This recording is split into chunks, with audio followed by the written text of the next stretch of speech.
मैं डॉक्टर श्याम आप सबों को बर्ड वृक्ष एकेडमी में स्वागत करता हूं।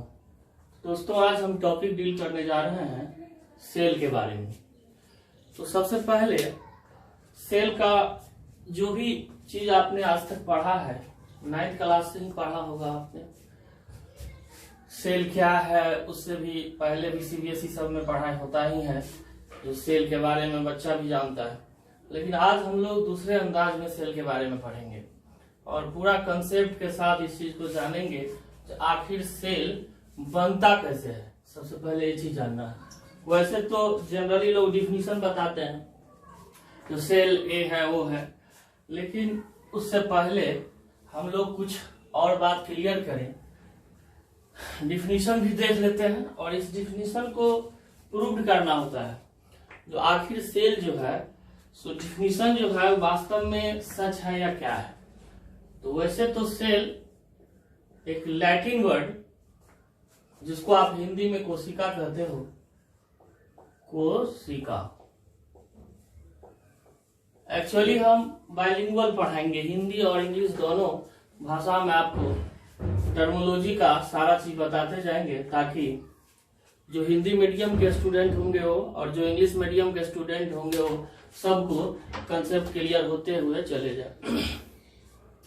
तो अब हम लोग सेल का डिफिनीशन थोड़ा सा देख लेते हैं। Cell is the structural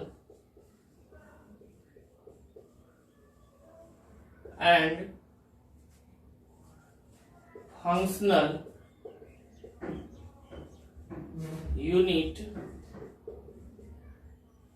of an organism।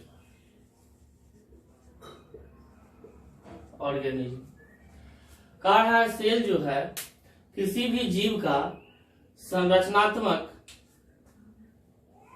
और क्रियात्मक इकाई है। यूनिट मतलब इकाई है, लेकिन इस बात को हम प्रूव करेंगे बाद में। जब सेल लास्ट करने लगेंगे तो सारा चीज इसको प्रूव करेंगे। तो सेल वास्तव में हमारा स्ट्रक्चरल और फंक्शनल यूनिट कैसे है, इसको रटने की जरूरत नहीं है। और इससे एक अलग तरह का कंसेप्ट हमारे अंदर डेवलप हो जाएगा, और इतना कंसेप्ट डेवलप हो जाएगा तो IAS, PCS, SSC, banking, railway, SSC, CGL जो भी एग्जाम आप दीजिएगा सब में आपको जो है ये टॉपिक काम आएगा। जहाँ बायोलॉजी से रिलेटेड जो भी क्वेश्चन पूछेगा, एकदम पूरा कंसेप्ट के साथ हम लोग इसको बड़ी मस्ती से पढ़ेंगे। तो चलिए इसको मिटाते हैं और देखते हैं आगे जो सेल आखिर कैसे बनता है। पहला क्वेश्चन मेरा यही था, जो ये तो स्ट्रक्चरल, फंक्शनल या जो भी चीज अभी आपने देखा है ये तो बचपन से हम लोग पढ़ते आ रहे हैं, लेकिन एक्चुअली में सेल जो है वो बनता कैसे, ये बहुत बड़ा क्वेश्चन है। तो सेल बनता कैसे है, और इस चीज को अभी हम क्लियर करेंगे। क्योंकि ये जो सेल जिसको आप देख रहे हैं डायग्राम पर, ये सेल एक्चुअली माइक्रोस्कोपिक होता है स्टडी इसका। हम नंगे आंखों से इसको देख नहीं सकते हैं, क्योंकि इतना छोटा है। जो आप छोटा सा एग्जांपल इसके लिए आपको दे रहे हैं, जो 1 drop of blood contain several million cell. मतलब कहना यह है मेरा, जो एक बूंद खून में several million, 1 million equals to 10 lakh होता है, 10 लाख, इतना सेल होता है। तो इसको हम लोग नेकेड आई से कभी नंगे आंख से देख नहीं सकते हैं। इसके लिए हम लोगों को माइक्रोस्कोप, इलेक्ट्रॉन माइक्रोस्कोप की जरूरत होती है। और अगर पूरा व्यू देखेंगे तो इलेक्ट्रॉन माइक्रोस्कोप की, और सिंपल ढंग से देखेंगे तो कंपाउंड माइक्रोस्कोप और कोई भी माइक्रोस्कोप से हम देख सकते हैं। तो चलिए अब हम देखने जा रहे हैं जो सेल आखिर बनता कैसे है। तो सबसे पहले हम लोग थोड़ा सा इसका केमिस्ट्री की तरफ मूव करें और देखें जो सेल बनता कैसे है हमारा। सबको पता है केमिस्ट्री में जो सबसे फंडामेंटल जो पार्टिकल होता है, यूनिट होता है, वो एटम होता है। एटम भी 3 फंडामेंटल पार्टिकल से बना हुआ होता है, इलेक्ट्रॉन,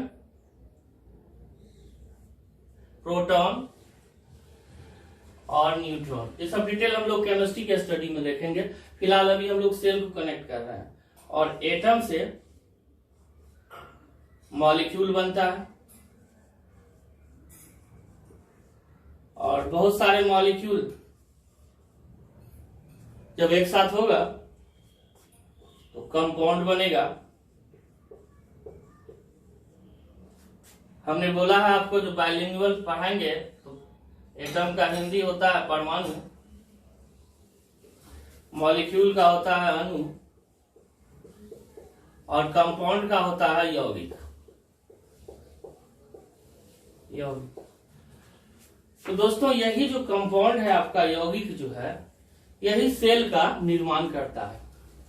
यही सेल का निर्माण आपको करेगा, इसी से सारा चीज सेल का बनेगा, सारा चीज बनेगा। जितना आप स्ट्रक्चर देख रहे हैं अलग अलग कंपाउंड से अलग अलग चीज का बनता है। अब यहाँ पर क्वेश्चन ये है जो कैसा कंपाउंड होगा, कौन मॉलिक्यूल होगा जो सेल को बनाता होगा। तो इसी से सेल आपका डेवलप करता है, इसी से कोशिका आपका बनता है। तो यहाँ पर एक छोटा सा कंसेप्ट मेरा डेवलप हो गया, जो सेल जो है सो कंपाउंड से बनता है। अब कंपाउंड बनता है मॉलिक्यूल से, और मॉलिक्यूल बनता है एटम से। तो दुनिया का ऐसा कोई चीज ना हो जिसमें इलेक्ट्रॉन प्रोटॉन न्यूट्रॉन ना होता है। एक्चुअली पूरा यूनिवर्स दुनिया ही जो है सो दो चीजों के कॉम्बिनेशन से समझिए एक मैजिक प्ले होता है, मैटर और एनर्जी से। और हम लोग केमिस्ट्री में और देखेंगे जो मैटर क्या होता है, कैसे होता है, सारा चीज देखेंगे। फिलहाल हम लोग सेल के तरफ ही रहे। तो अब यहाँ पर हम लोग को ये देखना है जो ये जो कंपाउंड है, आखिर इस कंपाउंड सेल में कौन कौन ऐसा कंपाउंड जो मुख्य रूप से रहता है। वैसे तो बहुत कुछ रहता है, लेकिन मुख्य रूप से हम लोग जो देखते हैं जो इसका केमिकल कंपोजिशन होता है, रासायनिक संरचना होता है, इसके बारे में हम लोग गौर करें तो बस सिंपल सी बात है, जो हमारा बैलेंस डाइट होता है, जो हमारा संतुलित आहार होता है, उसी से सेल का भी निर्माण होता है। तो चलिए देखते हैं क्या होता है। जैसे कि सेल का कंपोजिशन या balance diet balance diet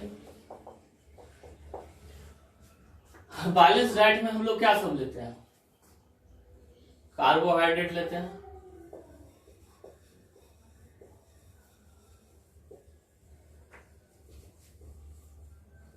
fats, जिसको हिंदी में वसा भी कहते हैं।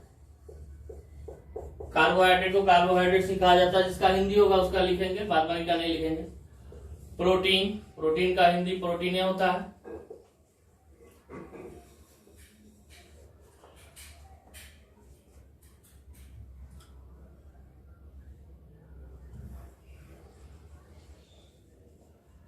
Nucleic acid, vitamins,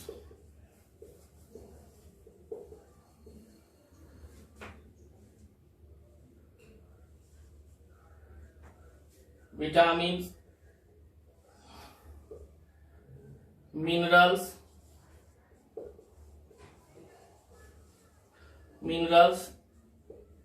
including water भी ले लेते हैं, इंक्लूडिंग वाटर, चूंकि जल ही जीवन है। तो ये सारे चीज हमारे बैलेंस डाइट में होता है दोस्तों। और यही बैलेंस डाइट या और करके आप यहां लिख सकते हैं सेल। मतलब सेल जो बनता है, सेल जो आपका बनता है वो इसी बैलेंस डाइट से ही बनता है। सेल जो बनता है इसी बैलेंस डाइट से बनता है।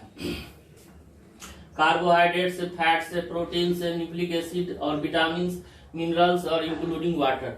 मिनरल्स का मतलब यहाँ हुआ खनिज लवण, और विटामिन तो जानते करते हैं, मिनरल्स का मतलब हुआ खनिज लवण और पानी। तो इस सब से सेल का निर्माण होता है। जैसे एक बच्चा देखते हैं जो सिर्फ माँ का दूध पी करके ही बड़ा होते जाता है, और फिर जब भोजन लेने लगता है तो भोजन कर करके उसका सेल ग्रोथ करता है, और सेल का डिवीजन होता है, सेल का नंबर बढ़ते रहता है। हर एक मिनट जो है सो लाखों सेल हमारा पुराना मरता है और नया जो है सो जन्म लेता है। तो इस ढंग का सेल का जो भी हम स्ट्रक्चर देख रहे हैं, एक्चुअली ये स्ट्रक्चर प्लांट सेल और एनिमल सेल का स्ट्रक्चर हमने बनाया है। और हम बेसिक थोड़ा सा जाने, जो सेल जो बनता है carbohydrate, fats, protein, nucleic acid और विटामिन, इतना तक तो क्लियर हो गया। अब हमको ये देखना है जो आखिर ये जो बना हुआ होता है ये क्या क्या चीज से बना हुआ होता है। जैसे आपका कार्बोहाइड्रेट जो बनता